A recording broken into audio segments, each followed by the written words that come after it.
Oh hey, welcome to a new video. As you can see, we are fixing some damage this week. These are pee stains. I know, pretty gross, right? These people have a little dog and he is having a hard time with his potty training, and it seems like he's been having a hard time with it for a while. So we've got these black spots that are pee stains.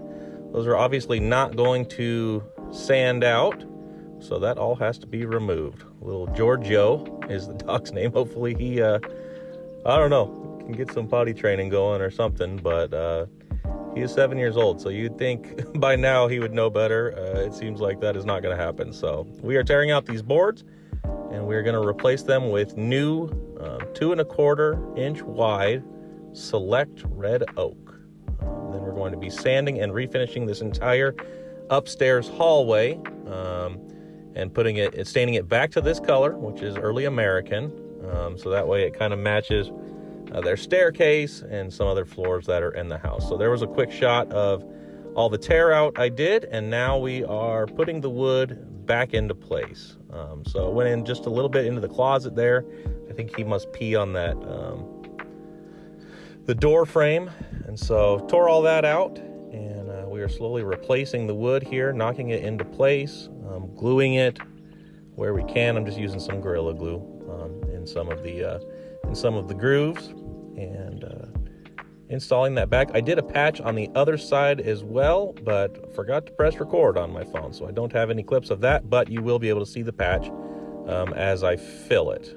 It should be like right about now, right here. So filled it, let that dry overnight, and then we are back the following day to start sanding. So we're just trying to get the wood cleaned off, get everything nice and flat and even, and get it all cleaned up so that we can stain this back to that original color. So starting with the rough grit paper here, we actually started with 50 grit on this one, and then went over it with 80. I did not get a ton of sanding clips. I'll be honest with you, I didn't feel like recording, and I wanted to listen to my podcast, so that's what I did.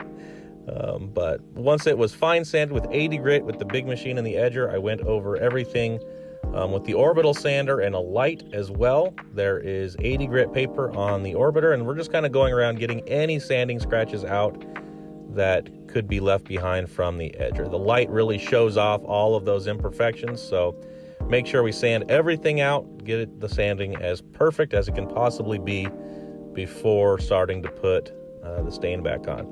Now this is the worst part of this. These railings that went all around the entire hallway upstairs. It is this side, the opposite side, and there's another overlook. You can kind of see it maybe in the background there. But so this was a little bit of a hassle going around all of these. I was able to do it mostly with the orbital sander, so that was nice. It took a little bit of hand scraping and hand sanding afterwards as well. But the vast majority of it I was able to do with the orbital. So once I got that all cleaned up, it is time to buff. We have a 100 grit screen on the buffer, and we are going over all of the sanding all together. By the way, in that last clip, if you could tell what show she is watching, she's a big fan of this show, this homeowner. She was watching it every single day. I'd be curious if any of you could tell what it is in the background. It could be your mission. See what that was. If anyone gets it, I will be so shocked.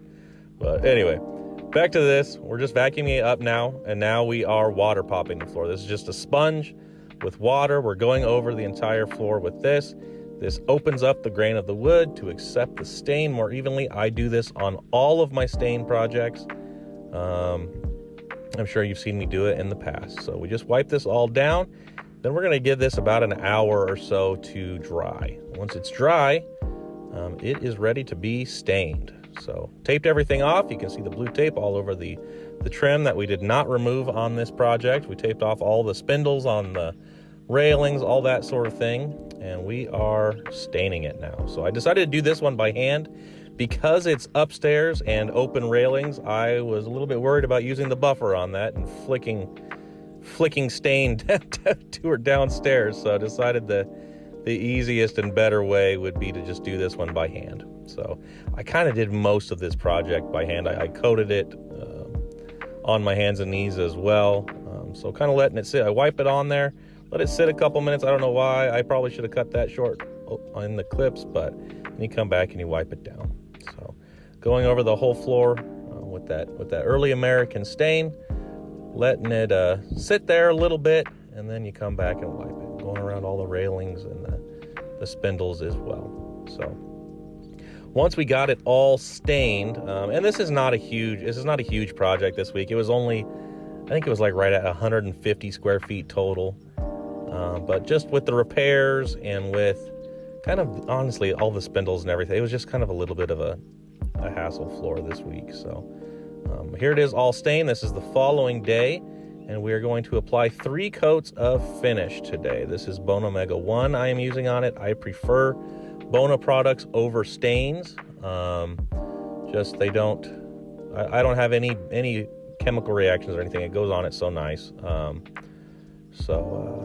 Anyway, this is the first coat going over. It is a satin finish we're putting down. And because we're doing 3 coats a day, I did the first 2 coats in the morning. So I coated this one.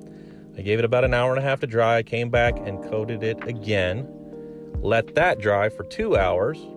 And then I returned. I buffed, pulled the tape, got everything all cleaned up, vacuumed the whole house, obviously doing the orbital upstairs and that sort of thing. I did get some sawdust kind of down below, so tried to make sure and clean all of that up so it's nice and clean when I leave the project.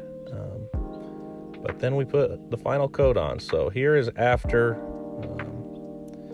the first coat. And I guess that was the second coat. Sorry, my bad. So now I'm just using a maroon pad on this one. I did not put any sanding tape on it. I did not want to cut all the way through. So it's just a maroon pad. It's a conditioning pad. Get it nice and smooth, get everything cleaned up, pull the tape, and we are coating now. So this is the final coat, and I'm just going to let you enjoy the rest of the way. This is the final coat on the project. This one is done and in the books, and we'll be starting a new one next week. Thanks for watching. See you then. Bye.